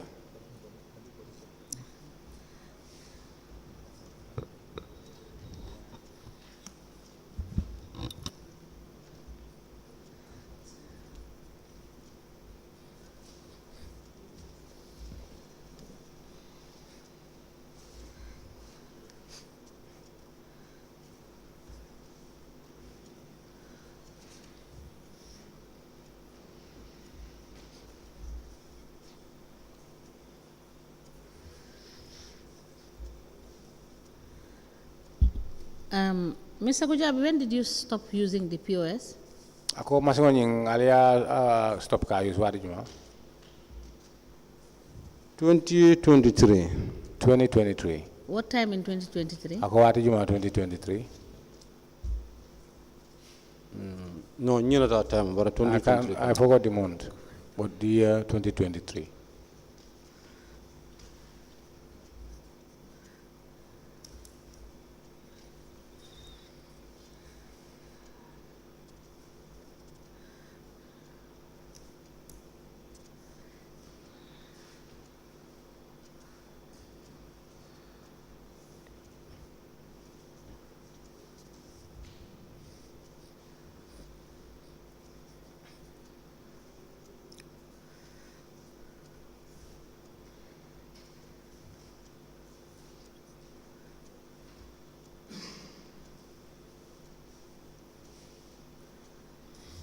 This is my order.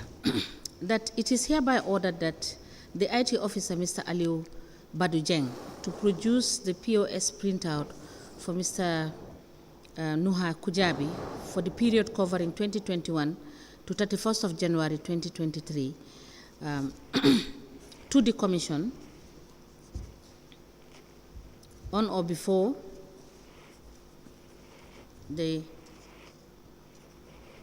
30th of July 2024.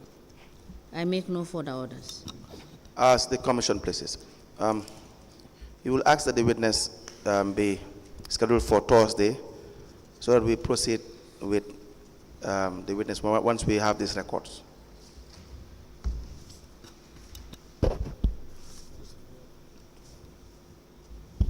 Council, is it Thursday next week? Yes, Madam Chairperson. Mr. Nuha, Ako ito Mr. Nuha. we will expect you to be here Thursday next week. Ako sa iwaji la ko besula ring la jang aram sana la member kang. And the registrar will issue you the order, Andong register fanang abe order nyindile la. which you will have a copy, and Mr. Ali Badu Jeng will be served officially with the copy tomorrow. Ako ibe copy dila la saja sama ale ubadu jam fanang ba fan son copy sot la sama. to produce the printout of this POS. Rukaje ko kami fo ja wo print out solo POS la print out solo abe dungi bulu ya sama. You are hereby discharged. Ako sa alhamdulillah sita. And we see you on Thursday. Nganyoje aram sana ala membaka. Ya moy. Okay, thank Very you. well, thank you. Do you have any other witness?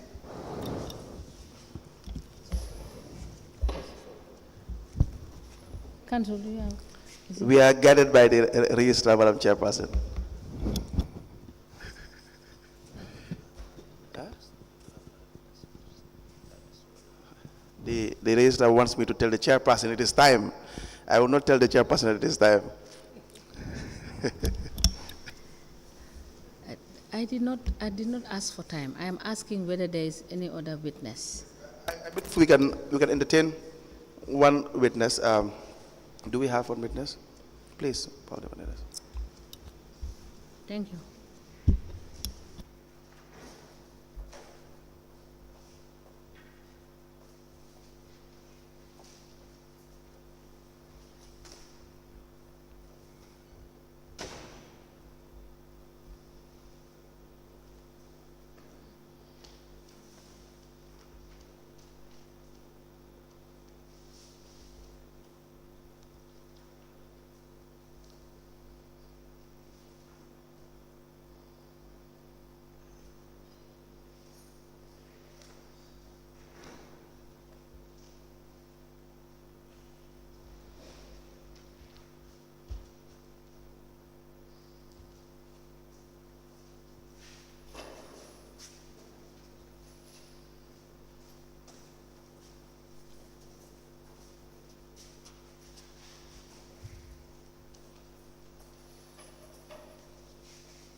Good afternoon, Mr. Witness. Yeah, I have from sir. You can face this way. Okay. Mr. Witness, welcome to this Commission of Inquiry into Local Government Councils and Related Matters. Mr. Witness, what is your religion? My name is Lamin, Bojang. I mean your religion. Can you speak into the mic? What is your religion? My name is Lamin, Bojang. Say, what is your religion? Your religion. I'm Muslim. Good. In which language do you wish to make your testimony? I would love to do it in English. Can you speak into the mic so that everybody can hear you, please? I would love to do it in English. Okay. Do you wish to swear by the Holy Quran or make an affirmation? Yes. Which way? Do you wish to swear by the Holy Quran or you want to make an affirmation? I can swear to the Quran. Okay, great. Madam Chair, the witness wishes to swear by the Holy Quran. Can you hold the Holy Quran by your right hand side? And then repeat after me, please. I, Lamin Bojang, do swear that I'll speak the truth, I will speak the truth, the whole truth, and nothing but the truth. and nothing but the truth. So help me God. So help me God. You may be kindly seated. Madam Chair, the witness is sworn. Now have the honor to hand over the witness to you. Thank you.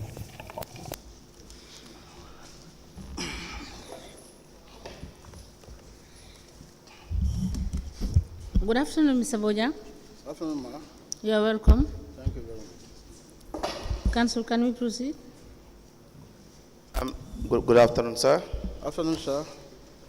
Please tell this commission what your name is. My name is Lamin Bojang. So, what is your address? Brikama. Your occupation? Your occupation? I'm a civil servant. In what category? Who do you work? Where do you work? We In the civil become area service. council. Become area council. Yeah. Were you employed by the area council? Yes, I am. Since when? 2005. Do you have your appointment letter with you? I guess it should be there. Should be there where? I'm with it, but I was searching it not long ago, but I cannot see where I place it. It is missing. Yes, kind of. So how can we get a copy? Maybe unless if I get back to them, if I can get it from them. We can get back to? to the authority. No, concerned. maybe you get back to them. Yes. It's much easier Okay. that way. Is that not the case? Yeah. Now, but you said you were employed in 2005. Yeah. Were you confirmed? Confirmed. Anyway. Do you know what confirmation is? Yeah, like if you are employed, there must be a letter attached. That is the offer of employment. You accept, you work. Yeah. But then you should be confirmed. Were you confirmed?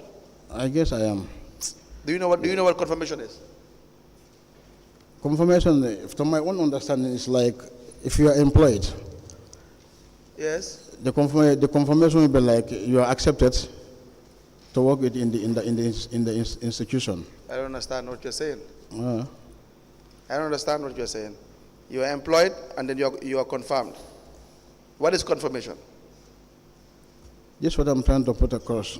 Yes. Confirmation is like if you are employed, there is a letter Yes. given to you also Yes. to do your confirmation that you are employed. So that letter is the employment letter. Okay. The confirmation letter comes at a certain period. It depends whether it is 6 months confirmation or 1 year. In this case, I believe it's after 1 year you should be confirmed to see whether they still need your service, whether you have really you are desired or not. Then they'll give you another letter of confirmation of employment. Do you understand now? Yeah. If I may understand, maybe I do forgot. Anyway. Maybe you? I forgot. You forgot about what? If I receive it or not. Okay. Yeah. Now, what is your educational background? Up to senior secondary school. Tell us the background. Tell us. Hmm? Tell us your educational background. The background, from the primary level, I went to middle school. Yes. From middle school, I attended a Muslim senior secondary school. When did you graduate? 1999. 99. Yeah.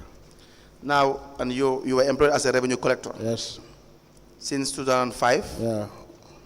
Were you ever promoted? Promotion? No. Do you know why? Well, I cannot tell because in the council normally most of their how do you call it again? Promotion is based on the way you collect. It's based on the way you collect. Yeah. If you are good at bringing revenue. Yes. Yeah. Sometimes you'll be promoted. Promote you. Yeah. So you are not promoted. It means you were not good at collecting revenue. Not that. Going by your own explanation. Yes. I mean, there was a time around which I was maybe second best. But actually, I didn't see my name in the list. Then you should have been promoted. You were discriminated then. Yeah, really. Against. Now, you gave a statement to the investigators, correct? Yes. So we'll give you a copy. You go through it, and you tell us whether that is the information you gave to the investigators. Yeah, this is the letter. You have not even seen the content, Mr. Bojang. I don't want a situation where you will start to go in it, and you start to deny or disagree with certain parts of the content. No, I don't think I will deny this because this is my own statement. Okay. And I sign it. Fair enough. Makes sense. Now we apply to tender the statement of Lamin A. Bojang. The date is 22nd of November 2023 into evidence as an exhibit.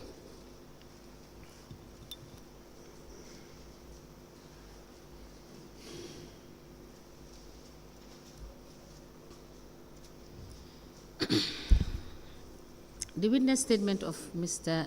Lamin A. Bojang, dated the 22nd of November 2023, is hereby admitted in evidence as an exhibit and is marked as LGC/LAB/BKAC/001. As the commission places. Now, what kind of revenue do you collect, Mr. Bojang? Rates and taxes. Rates and taxes. In 2018, where were you posted? At Brikama surroundings. Brikama? Brikama surroundings. Brikama surroundings. Yeah. What does that mean? Yeah, because we have an office that we do collect from these local villages, satellites that surround Brikama. Yes. So that's why we call it Brikama surroundings, not Brikama itself. So you have a designation for Brikama surroundings. Yeah. How many of you? We are two. Just the two of you? Yes. For the entire surrounding of Brikama? Yeah. But these are small villages, they are not that much big. Okay. That's fine. Anyways, who conducts this assessment for the year to inform you how much you should expect to collect from this revenue process? We do it by ourselves. You do your own assessment? Yeah, the staffs. Now you have been doing this since 2018? I know we are more concerned about 2018 moving forward. Mm-hmm. You have been doing this yourself? Yeah. You have done it in 2018? 2018, yes, I think we did it, yeah. 19? Yes, 19 we did it. The same with 21 and 22, 23? No, 21, 22 we didn't do it. So you only have it for 2018 and 2019? Yeah, something like that. Why is that? There must have been development in the subsequent years. Yeah, if that happens, we do rely on the alcalis. No, but you should be doing the assessment every year. Every year. That is the nature. That is how it should be. So why is it not done every year? Anyway, that time you are not doing. You were not? Some people are complaining of the allowances. You know, if there is any, how to call it, if you have to do this assessment, yes, there is an allowance attached to it. What is the allowance? How much? That time I guess not much, something like 200. Don't say not much. Not much can be too much for some other people. Yeah, that's very true. But So I understand what you're saying. Later, I heard that they adjusted up to 500, but it's not paid. 500 a day? Huh? A day? No, the whole assessment. That will last for how long? Based on the area. It's based on the area. No, we are not referring to or talking to you, Mr. Bojang. Your experience, how long will it take you to do your assessment for the area you cover? That can take you more than a month. So they only pay you $500 for more than a month? More than a month, yeah. That's not proper. We are not even receiving it. My entire life in the council, I think once I received assessment allowance, $200. How much? I cannot remember the very year. For the month? The whole assessment. Yes, that's what I'm saying. For a month or more. Yes, or more. And that's really not fair. Actually. Do you think some of the problems that we have with the revenue collectors suppressing, because we will call it suppression, sometimes you will call it cash shortages. Does it have anything to do with your salary you are paid, or the allowances like this you are trying to explain that you receive, that you feel that the area council is not being fair to you? That's why some of the revenue collectors are acting the way they are acting to suppress revenue? Yeah, to my own perspective now, I think if at all those things are in place, yes, maybe that will minimize certain things that they are complaining of people doing. It will minimize corruption? Maybe. No, it will minimize. Yeah. We hope it will. But you genuinely think the staff, what do you think is the feeling in the area council with respect to the revenue collectors? We are very important in the revenue generation of the area council. And so your treatment as well matters a lot. That's why I asked the question whether the growing trend of revenue collectors receiving monies from people and finding ways and means of suppressing them for their own personal use. Is it because some of the reasons are that you don't like the treatment from the area council? The way they treat you people? The treatment there is not that much okay. You should be free to express yourself. Yeah. Sometimes you can see the salary scales. How much are you paid? For me, I think I'm grade 5, but that is just recent. It's just what recently? Yeah. And then how recent is that? Grade 5 now, I think that will be like 7,000. You earn $7,000 as a grade? Grade 5, I grade think. 5. Yeah, before that you were grade? I guess 3. Grade 3? 3 to 4. And that was how much? That would be like, that you receive something like 4,000 plus. $4,000 is plus. Yeah, but there are certain taxes that they will take, the income tax, and I'm also in the credit union. They did have deduction there. So after all those deductions, I received something like 4,000. No, but the credit union is your own personal choice. Yeah, that's my personal choice. You can decide not to be a member of the credit union. Yeah, is that not the case? That's true. Yeah, okay. So let's say for $4,000 is in a month. Yeah. Now, is that a fair amount to receive when you are expected to cover so much ground walking around trying to collect revenue in probably a very big area. Do you think this amount, and this, you pay your own fare? Fare, yeah, if you're going out for collection, sometimes you'll be giving a fuel, but that is also based on your collection. There is a target. If they give you fuel, where are you going to put the fuel in? That's how we manage it. No, but where are you going to put this fuel? Which car are you going to fuel? The car I'm using is my own car. You have your own personal vehicle? Yes. Since when? I guess 2007. And most of, you're not serious. 2007 up to date? The vehicle is still on? Yeah, I do change it. Because my background. What do you change? You change the vehicle or you change? Yeah, I do change them time to time. You sometimes buy new cars? After job, the business I'm doing, yes, I'm a land agent in Brikama. Okay. Because my grandfather was the former alcalde of Brikama.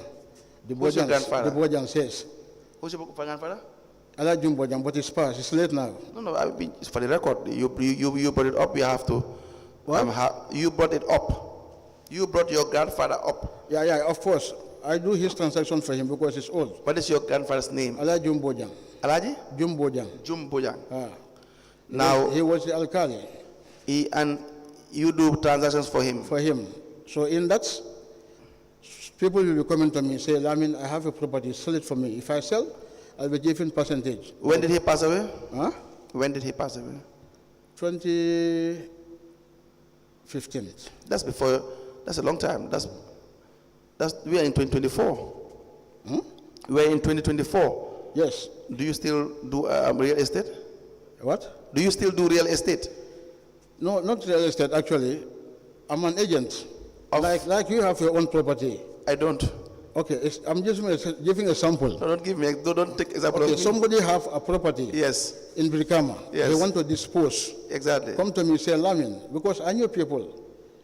Because of this alcalde work which I did for my grandfather. Yes. So many people knows me. Okay? Okay, Lamin, I have a property to dispose. Can you help me and do that? But there's an agreement. If I do that, at the end of the day, when the business went on, yes, you give me a percentage of 10. How many percent? 10%.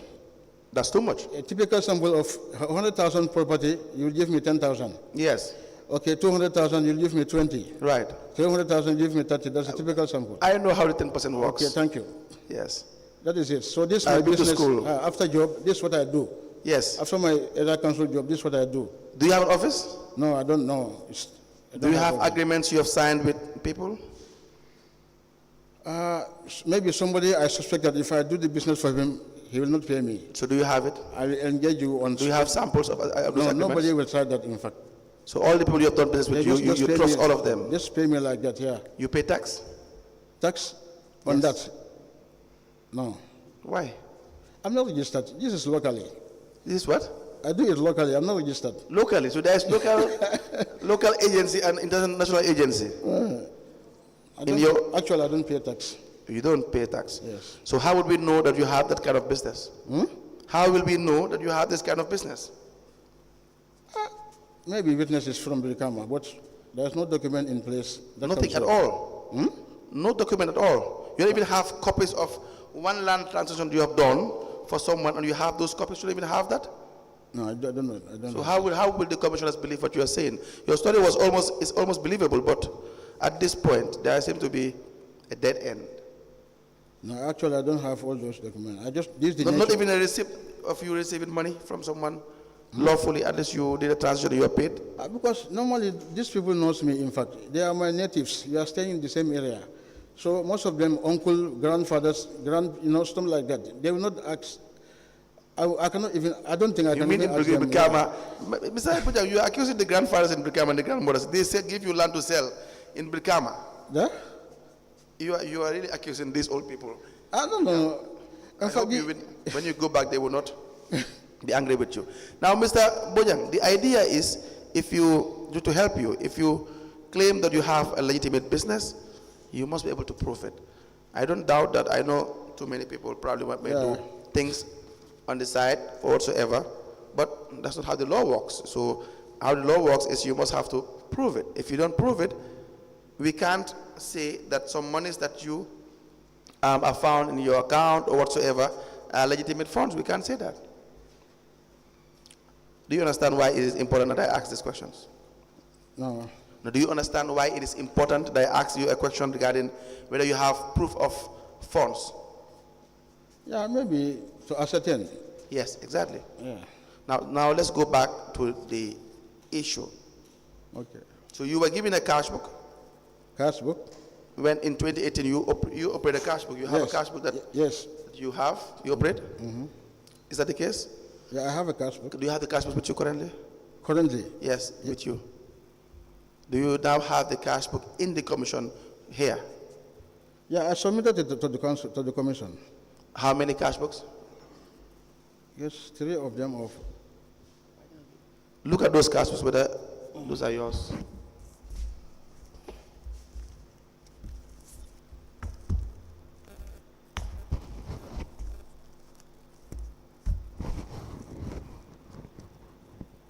Yes, these are the cash books. Yes. Can we please have it admitted? Please, let me see the cash books, please.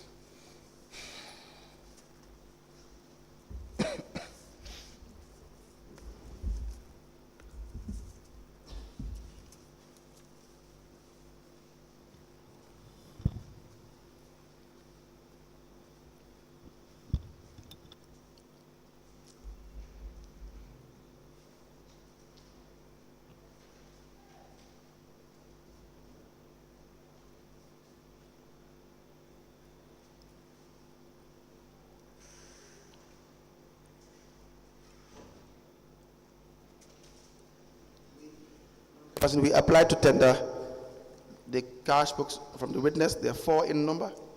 The first is between the 2017 to 2018.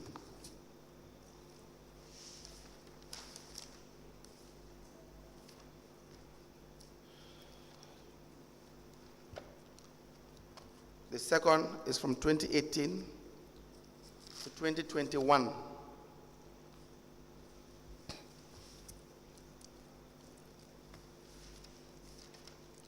The third is from 2022 to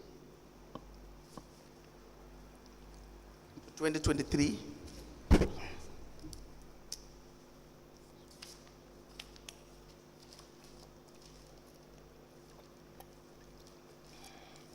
Sorry, the third is from 2021 to 2022.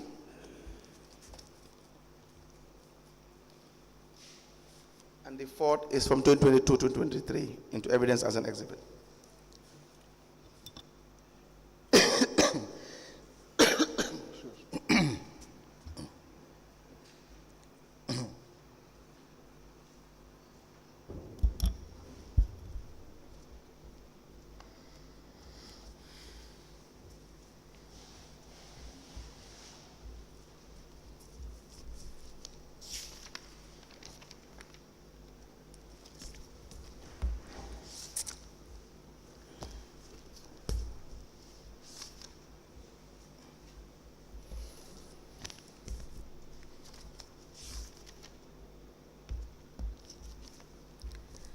The cash books maintained by Mr. Lamin A. Bojang for the periods covering 2017 to 2018, 2018 to 2021, 2021 to 2022, and 2022 to 2023 are all admitted together in a bundle and marked as LGC/LAB/BKAC/002.